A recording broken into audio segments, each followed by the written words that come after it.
2022 Agriculture Open Day opened 5th May at the Newtown Playfield, offering farmers, agro-processors and allied service providers an opportunity to showcase and trade with the St. Kitts and Nevis public. The holding of the Open Day outside the Lagreed facilities of the Department of Agriculture is indicative, and officials said, of the growth in participation and attendance at the event. Over the next 2 days, the mix of information, opportunity to purchase products, and some entertainment will serve to highlight the importance of agriculture to the developing country of St. Kitts and Nevis. At the brief opening ceremony, Minister of Agriculture Alexis Jeffers encouraged persons to come out and patronize the exhibitors. I do believe, because of the impact we've had on agriculture over the last 2 years here on St. Kitts, I believe this year is going to be one of the biggest ever.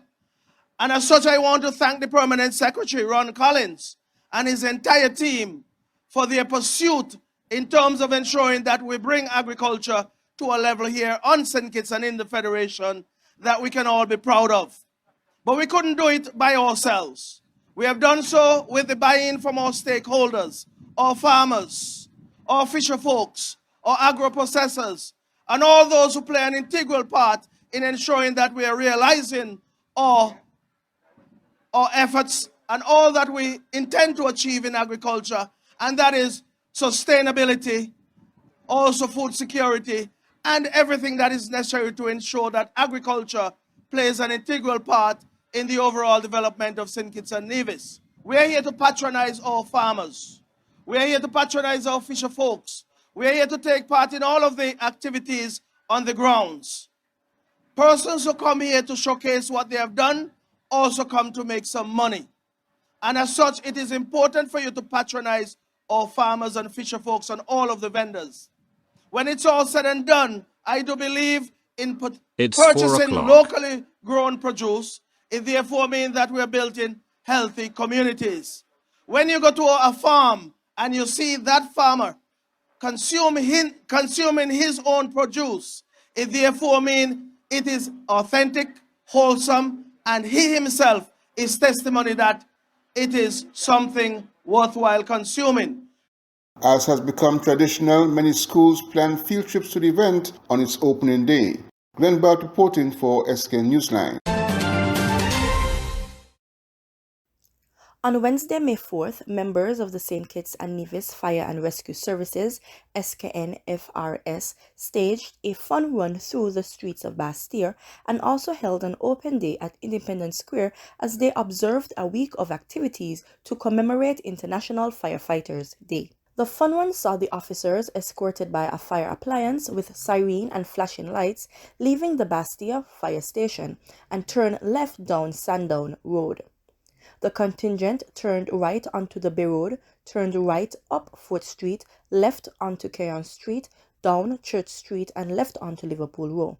The officers took a break at the circus and executed a simulated drill before returning to the Bastille fire station. Meanwhile, the open day welcomed school students and members of the general public who took the opportunity to learn more about gear and equipment used by officers during fire extinguishing and search and rescue operations.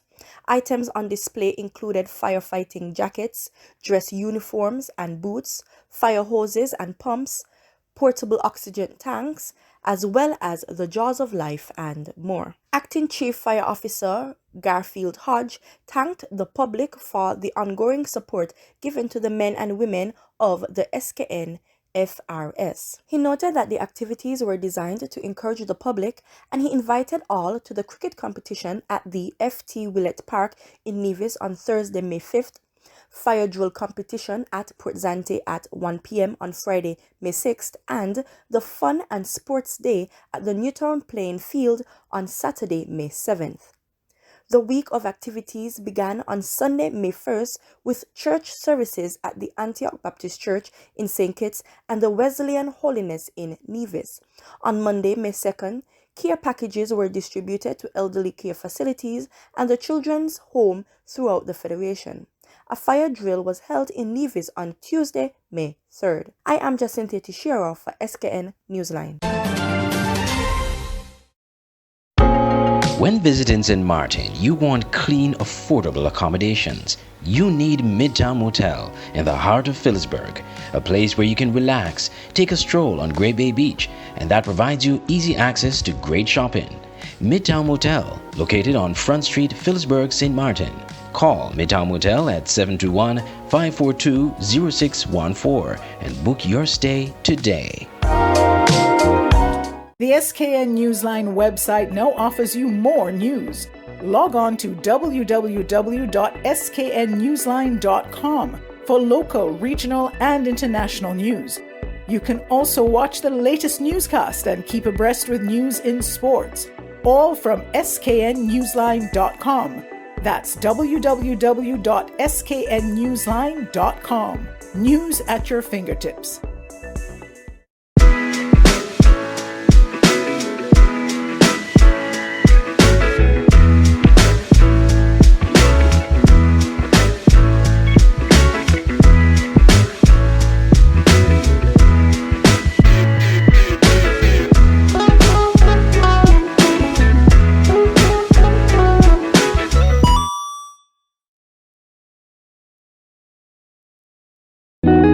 Nestled between evergreen mountains and the Caribbean Sea on the island of St. Kitts is the Millhouse Guest House and Convention Center. With breathtaking views, a rugged, beautiful shoreline, and immaculate manicured gardens make this the perfect location for your holiday, event, or wedding. With a large convention center, apartments with balconies providing stunning views, and a secluded cottage for larger family groups or honeymooning couples looking for some privacy. We have something for everyone. Book your stay at www.millhouseskn.com or visit our Facebook page, the Millhouse Guest House and Convention Center, an oasis of tranquility. On the recent commemoration of World Press Freedom Day, leader of the St. Kitts and Nevis Labour Party commended the recent reactivation of the Media Association of St. Kitts and Nevis. According to Dr. Drew's statement, he and the party are committed to a free and fair press.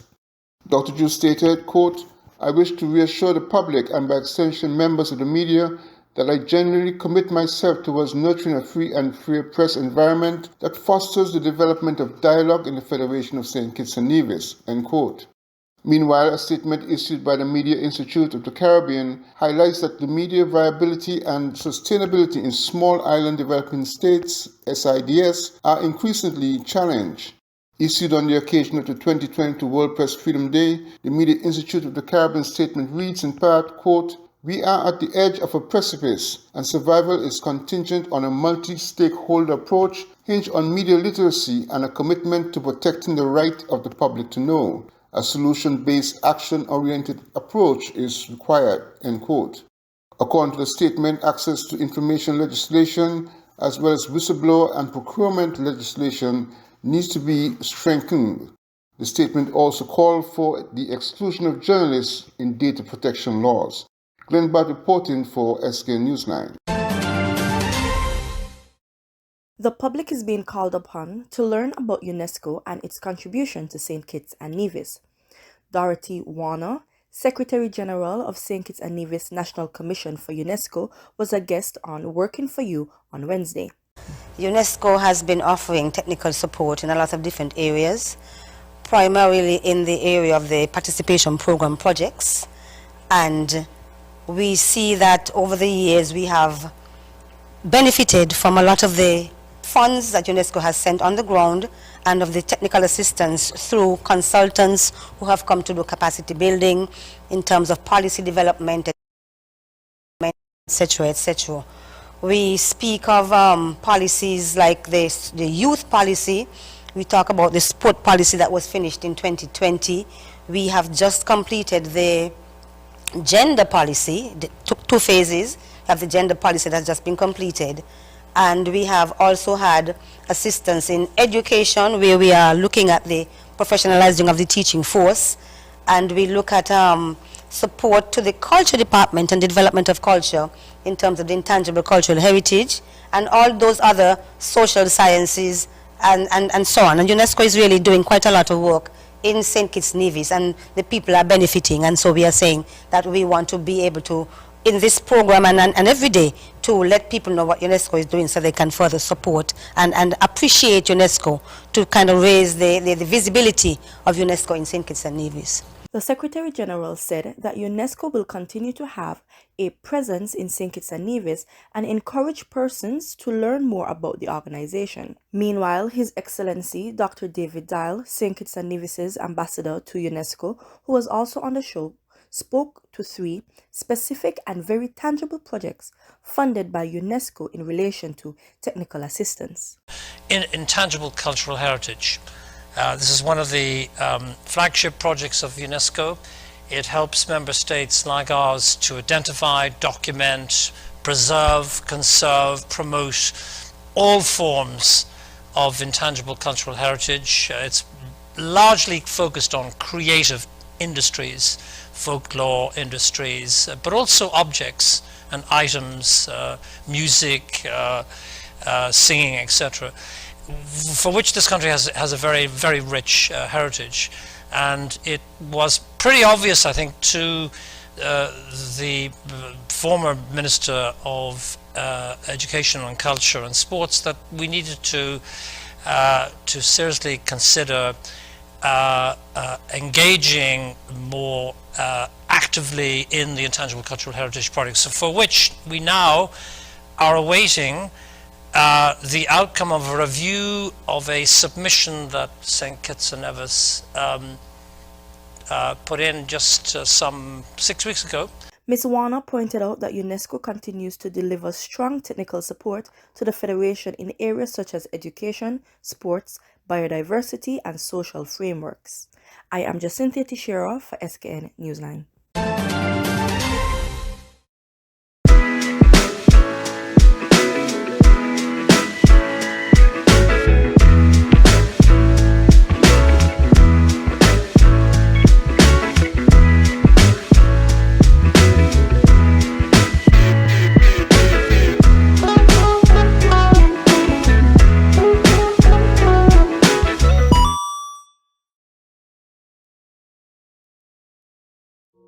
If you're looking for a place to host that special event, conference, meeting, social event, party, whatever the occasion, your best option is the Millhouse Convention Center, Palmetto Point, St. Kitts. Located on the picturesque Garvey's Estate, the Millhouse Guesthouse Convention Center has enough space for outdoor events overlooking the Caribbean Sea. If you're looking indoors, the center is equipped with amenities needed to make your event a success. And by combining both spaces, you're sure to have a memorable event, no matter the occasion. Call the offices at Millhouse Guesthouse and Convention Center to book your next event on simply the most beautiful place in St. Kitts. Call 668-1392. Millhouse Convention Center at Garvey's Estate, Palmetto Point, St. Kitts. Making your event memorable.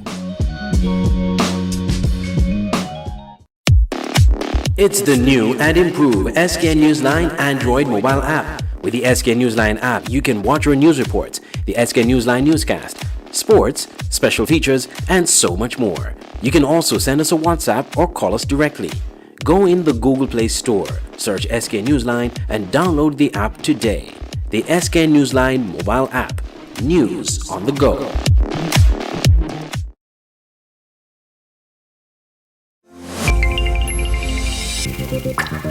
An open interactive event can be described as tremendous, effective, on par with any conference around the world. From exhibitions to trade shows, corporate events to product launches, from press events to political functions. We are the secret sauce behind events that make you go, wow. We've staged multiple world-class events in the Caribbean and developed the skill to deliver quality in every detail, whether the event is live or fully virtual, or maybe even somewhere in between. At Open Interactive, we got your events covered. Get your free quotation today at www.madebyopen.com.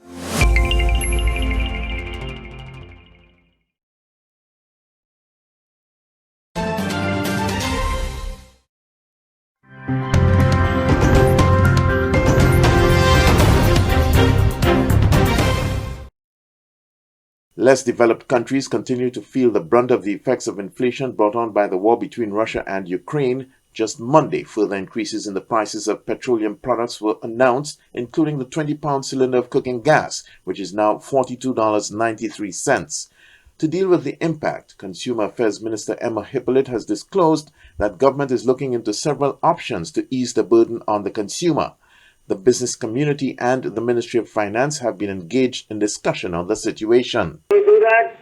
I guess in a week or two, we will inform the public as the instruction is finally decided upon. Basic commodities like rice have been in short supply, causing the government to ration warehouse stock. As a result, Minister Hippolyte is appealing to consumers to be conservative in the use of products. It is a challenge.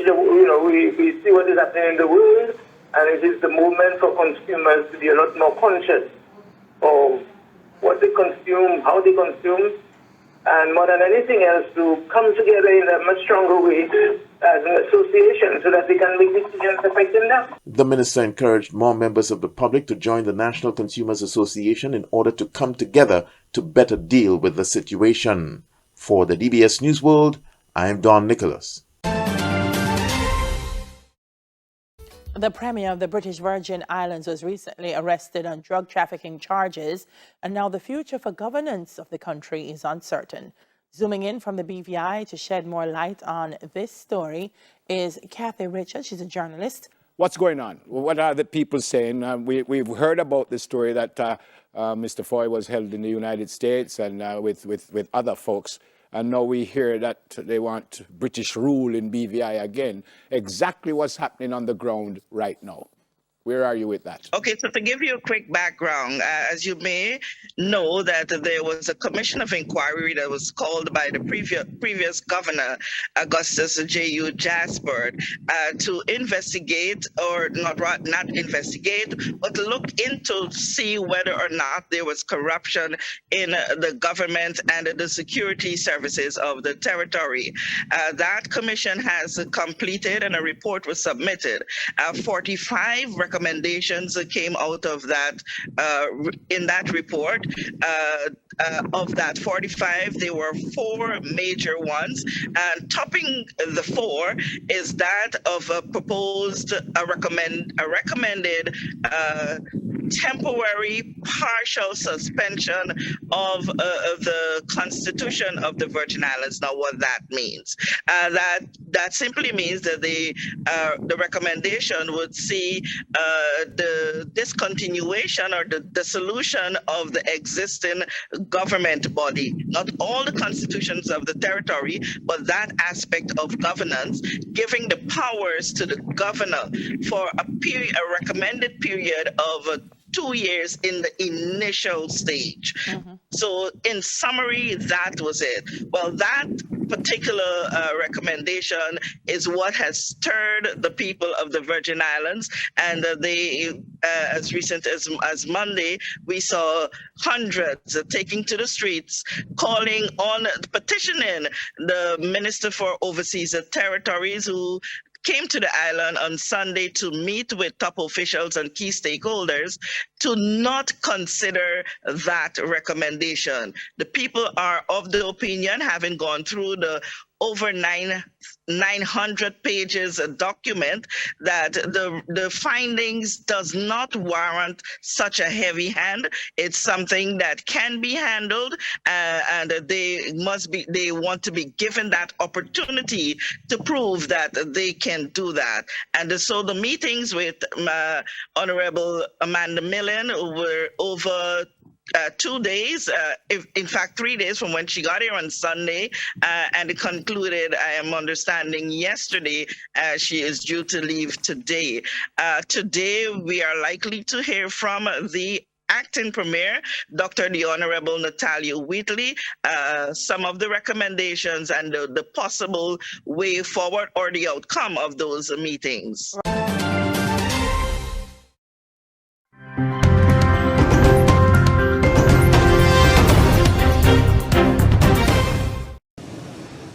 He was the most wanted man in Colombia until his arrest in October. Now, wearing protective military gear, Dairo Antonio Usaga, also known as Otoniel, has been flown to the United States, charged with drug trafficking, murder, extortion, and kidnapping.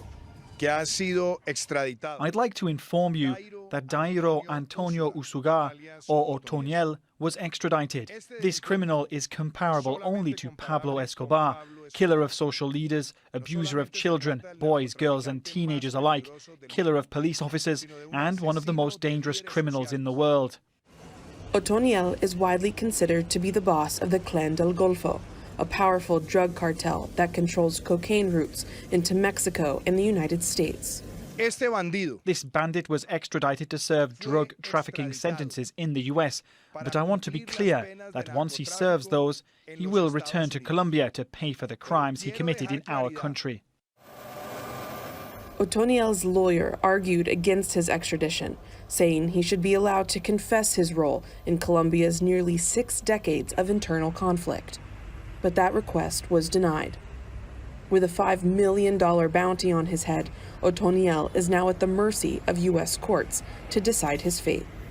Leah Harding, Al Jazeera.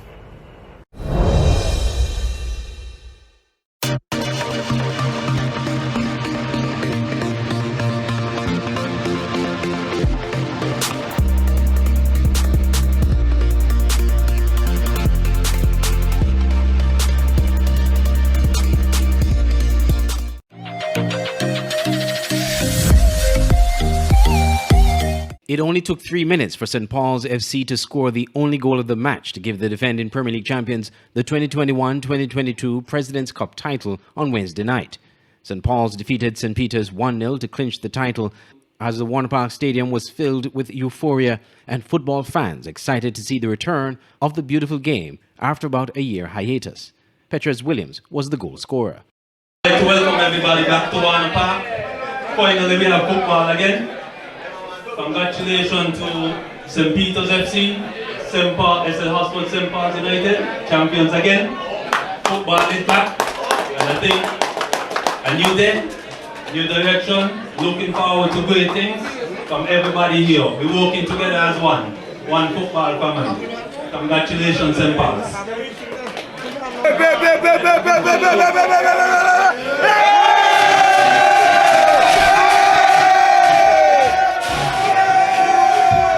Team manager for St. Paul's, Darian Edmead, was thrilled with the win. I think the team did well. If we look at how the game went, we came out, we scored early.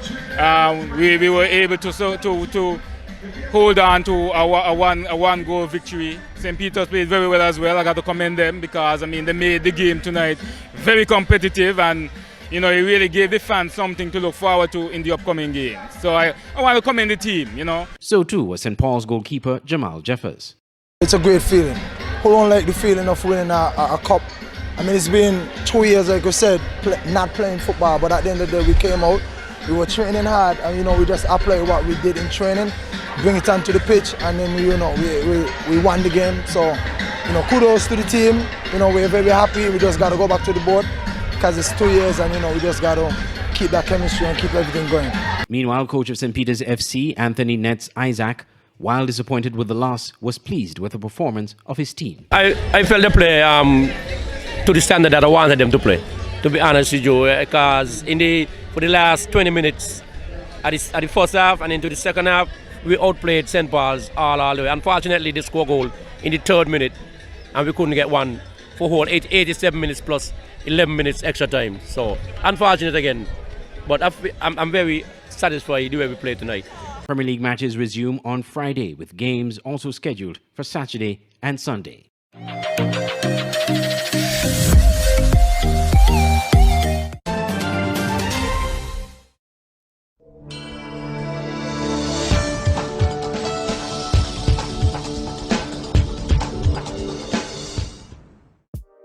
Welcome to the SKN Newsline Weather Report. I am Janil Boone. Here is a look at the 4-day forecast for St. Kitts and Nevis.